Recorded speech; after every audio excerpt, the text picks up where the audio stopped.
DD Tamil channel நேயர்களுக்கு அன்பு வணக்கம். சித்தர் வழி மருத்துவத்தில் இன்றைக்கி நாம் என்ன பார்க்க போகிறோன்னா ஓமத்தி நீர்.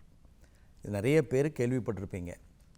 ஓமத்தி நீர் அப்படின்னு சொல்லி கிராமங்களில் எல்லா மளிகை கடையிலையுமே இந்த ஓமத்தி நீர் வச்சுருப்பாங்க. இப்போ பார்த்திங்கன்னா மெடிக்கல் ஷாப்பில், சித்த மருந்து கடைகளில், ஆங்கில மருந்து கடைகளில் இந்த ஓம வாட்டர், கிரைப் வாட்டர் மாதிரி குழந்தைங்களுக்கு அந்த காலத்தில் கிரைப் வாட்டர்னு சொல்லுவாங்க. இப்போ பார்த்திங்கன்னா இந்த ஓம தீநீர் அல்லது ஓம வாட்டர் எல்லா கடைகளிலுமே வைத்திருப்பாங்க.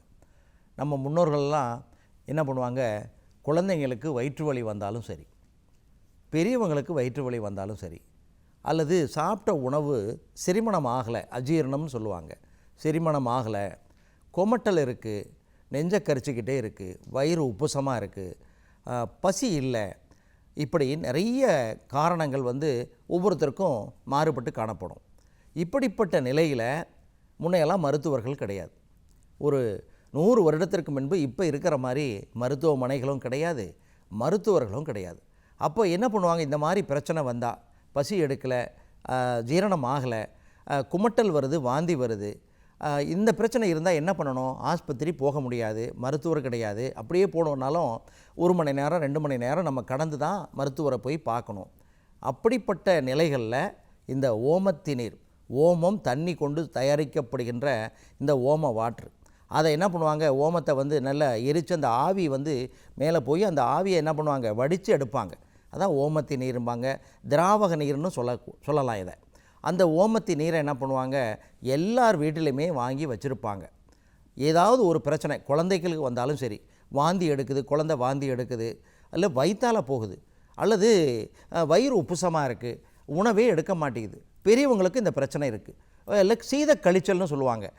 என்ன காரணத்தினால வயிற்றால் போகுதுன்னே தெரியாது, திடீர்னு பார்த்தீங்கன்னு சொன்னால் வயிற்றால் போகும், வாந்தி வர மாதிரி இருக்கும். இந்த நிலைகளில் இந்த ஓமத்தை கொண்டு தயாரிக்கப்படுகின்ற இந்த ஓமத்தி நீர் வீட்டில் இருந்ததுன்னா முதலுதவி மருந்தாக எல்லாருக்குமே பயன்பட்டது. இப்போவும் அது பயன்படுகிறது.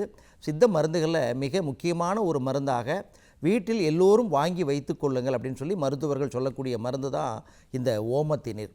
வயிறு சார்ந்து வரக்கூடிய எந்த பிரச்சனையாக இருந்தாலும் சரி, அதாவது நம்ம வாயில் ஆரம்பித்து ஆசன வாய் வரை இருக்கக்கூடிய பகுதிகளில் ஏற்படக்கூடிய பிரச்சனைகள், நெஞ்சை கரிக்குது, புளிச்ச ஏப்பம் வருது, பசி இல்லை, செரிமணம் இல்லை, வயிறு உப்புசமாக இருக்குது, அடி வயிற்றில் வலி, இதை தாண்டி மாதாந்திர தீட்டின் போது பெண்களுக்கு ஏற்படக்கூடிய வயிற்று வலி, அதாவது டிஸ்மெனோரியான்னு சொல்லுவாங்க, அந்த மாதாந்திர தீட்டின் போது ஏற்படக்கூடிய வயிற்று வலிக்கும் இந்த ஓமத்தி நீர் ஒரு மிகச்சிறந்த முதலுதவி மருந்தாக பயன்படும் என்பதை நீங்கள் எல்லாருமே தெரிஞ்சுக்கணும்.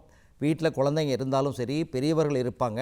அப்போ இந்த ஓமத்தி நீர் நமக்கு இருந்தால், இந்த மாதிரி பிரச்சனை இருந்தால் ஒரு 5 ml 10 ml எடுத்து இள வெந்நீர் ஒரு அரை டம்ளரில் இந்த 1 டீஸ்பூன் அல்லது 2 டீஸ்பூன் வயதுக்கு தக்கவாறு அதை கலந்து நீங்கள் 1 வேளை இல்லை, 2 வேளை இல்லை, 3 வேளை இல்லை, எத்தனை வேளை வேண்டுமானாலும் இந்த ஓமத்தி நீரை எடுக்கலாம். 1 நாள் எடுக்கலாம், 2 நாள் எடுக்கலாம், தொடர்ந்து 1 வாரம் கூட நீங்கள் ஓமத்தி நீரை பயன்படுத்தும் பொழுது இந்த வாய் முதல் ஆசன வாய் வரை இருக்கக்கூடிய உணவு பாதை, உணவு பை, குடற்பிரச்சனை எதுவாக இருந்தாலும் சரி செய்யக்கூடிய மருந்து தான் இந்த ஓமத்தி நீர். எல்லாருமே என்ன பண்ணுங்க, வீட்டில் வாங்கி வச்சுக்குங்க. முதலுதவி மருந்தாக இதை நீங்கள் பயன்படுத்துங்க. பிறகு நீங்கள் மருத்துவர் ஆலோசனை பெற்று என்ன நோய் என்ன காரணத்தினால் இந்த வயிற்று வலி, இந்த பிரச்சனை ஏற்படும் என்பதை கணித்து அதற்குரிய சிகிச்சை எடுத்துக்கொள்ளலாம். மிகச்சிறந்த மருந்து ஓமத்தி நீர், எல்லோர் வீட்டிலும் இருக்க வேண்டிய மிக முக்கியமான மருந்து. மீண்டும் ஒரு தகவலோடு உங்களை சந்திக்கின்றேன். நன்றி.